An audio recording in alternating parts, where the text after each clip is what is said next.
بسم اللہ الرحمن الرحیم۔ اور تلوار ٹوٹ گئی۔ حصہ اول، رائٹر نسیم حجازی۔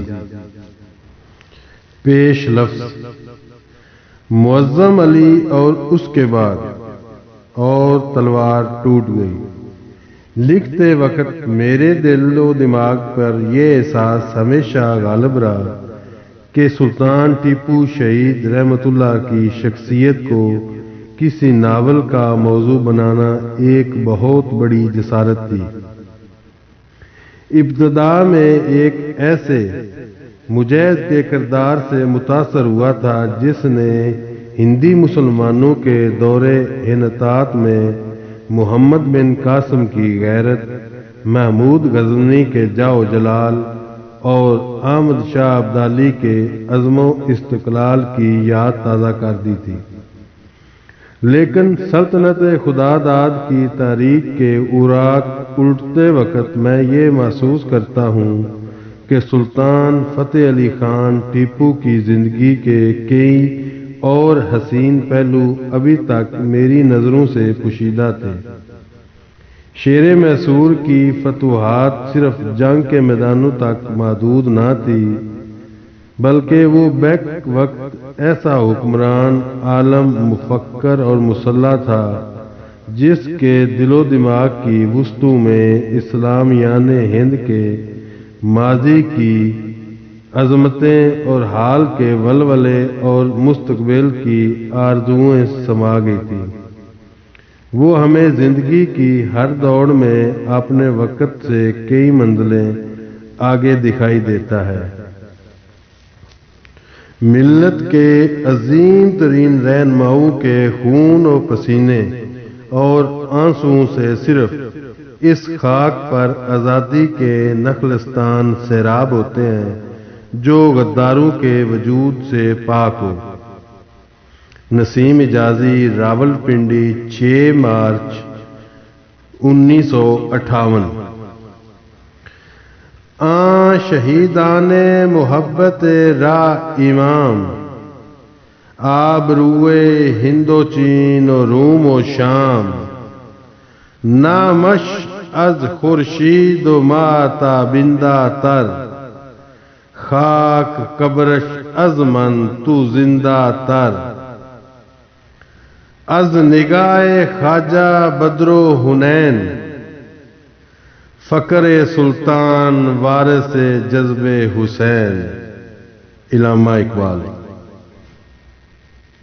معاہدہ منگلورو کی روح سے میسور اور ایسٹ انڈیا کمپنی کی دوسری جنگ کا خاتمہ فوجی اور سیاسی لحاظ سے سلطان ٹیپو کی بہت بڑی فتح تھی۔ انگریزوں نے میر نظام علی اور مرہٹوں کے بھروسے پر جنگ شروع کی تھی اور ابتدا میں ان کی کامیابیاں حوصلہ افزا تھیں، تاہم نظام اور مرہٹے جنگ کے نتائج کے متعلق پورا اطمینان حاصل کیے بغیر میدان میں کودنے کے لیے تیار نہ تھے۔ بڈنور کی فتح کے بعد انگریزوں کو یہ امید ہو گئی تھی کہ اب ان کے مذبذب حلیف مال و غنیمت میں حصہ دار بننے کے لیے میسور پر اچانک یلغار کر دیں گے۔ لیکن جنگ کے دوسرے دور میں میسور کا زخمی شیر اپنے فولادی پنجے انگریزوں کے سینے میں گاڑ چکا تھا اور وہ گدھ جنہیں گرے ہوئے شکار پر جھپٹنے کی دعوت دی جا رہی تھی، اپنے اپنے نشیمن سے ایک بدلی ہوئی صورتحال کا مشاہدہ کر رہے تھے۔ انگریزوں نے اس وقت صلح کا جھنڈا بلند کیا تھا جب منگلور میں ان کے معصور لشکر کو کسی فوری اعانت کی امید نہ تھی۔ سلطان کے توپ خانے کی بے پناہ گولہ باری کے باعث قلعے کی دیواریں ایک ایک کر کے منہدم ہو رہی تھیں، رسد اور بارود کے ذخیرے ختم ہو چکے تھے۔ انگریز قلعے کے باہر نگاہ دوڑاتے تو انہیں آگ کے شعلے اور دھوئیں کے بادل دکھائی دیتے۔ وہ قلعے کے اندر دیکھتے تو انہیں زخموں، وبائی امراض اور بھوک سے دم توڑتے ہوئے ساتھیوں کی قابل رحم صورتیں دکھائی دیتی۔ منگلور کی طرح وہ دوسرے محاذوں پر بھی بری طرح مار کھا رہے تھے۔ کڈلور میں ان کی بہترین فوج فرانسیسی لشکر کے ہاتھوں مکمل تباہی کا سامنا کر رہی تھی۔ جنوبی ہندوستان میں ایسٹ انڈیا کمپنی کے جارحانہ عزائم کو ہمیشہ کے لیے خاک میں ملانے کا یہ بہترین موقع تھا، لیکن اچانک یورپ سے یہ خبر پہنچی کہ برطانیہ اور فرانس کے درمیان صلح ہو گئی ہے اور وہ ہندوستان میں بھی لڑائی بند کرنے کا فیصلہ کر چکے ہیں۔ فرانسیسی سپہ سالار نے یہ خبر سنتے ہی انگریزوں کے ساتھ جنگ بند کر دی۔ فرانس کے تعاون سے محروم ہو جانے کے باوجود سلطان ٹیپو کے پاس اتنی طاقت تھی کہ وہ انگریزوں پر ایک فیصلہ کن ضرب لگا سکتا تھا، لیکن جنگ جاری رکھنے کی صورت میں سلطان کو ایک طرف نظام اور مرہٹوں کے حملے کا اندیشہ تھا اور دوسری طرف اس کے لیے ان باج گزار راجوں اور پالیگاروں کی سرگرمیاں ایک عظیم خطرہ بن چکی تھیں، جنہوں نے انگریزوں، مرہٹوں اور میر نظام کی شہ پر بغاوت کے جھنڈے بلند کر دیے تھے۔ اس کے علاوہ سلطان ٹیپو محض ایک اول العزم سپاہی نہ تھا، بلکہ وہ ایک انتھک معمار بھی تھا۔ رعایا کی فلاح و ترقی کے ساتھ اس کی دلچسپی کا یہ عالم تھا کہ وہ جنگ کے میدان میں بھی دریاؤں پر بند باندھنے، نہریں کھودنے، بنجر زمینیں آباد کرنے، سڑکیں تعمیر کرنے اور صنعت و حرفت کو ترقی دینے کے علاوہ عوام کی تعلیمی اور معاشرتی حالت سدھارنے کے عظیم منصوبے تیار کرتا تھا۔ میسور کے عوام کی ترقی خوشحالی کے متعلق اپنے سپنوں کی تعبیر کے لیے اسے امن کی ضرورت تھی، لیکن اس کے دشمن یہ سمجھ چکے تھے کہ سلطان ٹیپو ان کے راستے کا آخری پتھر ہے اور اگر اسے امن کے چند سال مل گئے تو سلطنت خدا داد ہندوستان کی عظیم ترین طاقت بن جائے گی۔ چنانچہ صلح نامہ منگلور کے بعد انگریزوں، مرہٹوں اور نظام کی یہ کوشش تھی کہ سلطان کو کسی نہ کسی محاذ پر مصروف رکھا جائے۔ جنگ سے فارغ ہوتے ہی سلطان کو سب سے پہلے نرگنڈا اور کورک کی طرف توجہ دینی پڑی۔ یہ ریاستیں میسور کی باج گزار تھیں، لیکن گزشتہ جنگ سے فائدہ اٹھا کر وہاں کے راجے سلطان کے خلاف بغاوت کر چکے تھے۔ سلطان نے مسالت کے لیے نرگنڈا کی برہمن راجہ وینکٹ راؤ کے پاس اپنا ایلچی بھیجا، لیکن وہ مرہٹوں کی شہ پا کر مسالت کے لیے آمادہ نہ ہوا۔ سلطان نے مرہٹوں کو میسور کے اندرونی معاملات میں مداخلت سے باز رکھنے کے لیے ایک سفارت پونا روانہ کی، لیکن نانا فرنیس ایک مدت سے میسور کے خلاف جنگی تیاریوں میں مصروف تھا اور پیشوا کے علاوہ تقریباً تمام مرہٹا راجے اس کے قبضے میں تھے۔ اس کے لیے سلطان کی مصالحانہ کوششیں کامیاب نہ ہوئیں۔ سلطان نے مجبوراً ایک لشکر برہان الدین کی قیادت میں نرگنڈا کی طرف روانہ کیا۔ برہان الدین نے نرگنڈ سے چند میل دور وینکٹ راؤ کو شکست دی اور اسے نرگنڈ کے قلعے میں پناہ لینے پر مجبور کر دیا۔ نانا فرنیوس نے 30,000 سپاہی وینکٹ راؤ کی مدد کے لیے روانہ کر دیے اور برہان الدین نے مرہٹوں کی پیش قدمی روکنے کے لیے نرگنڈ کے قلعے کا محاصرہ اٹھا لیا۔ برسات کا موسم شروع ہو چکا تھا اور راستے کے نالوں اور دریاؤں میں طغیانی کے باعث مرہٹوں کے لیے اپنے بھاری ساز و سامان کے ساتھ آگے بڑھنا دشوار تھا۔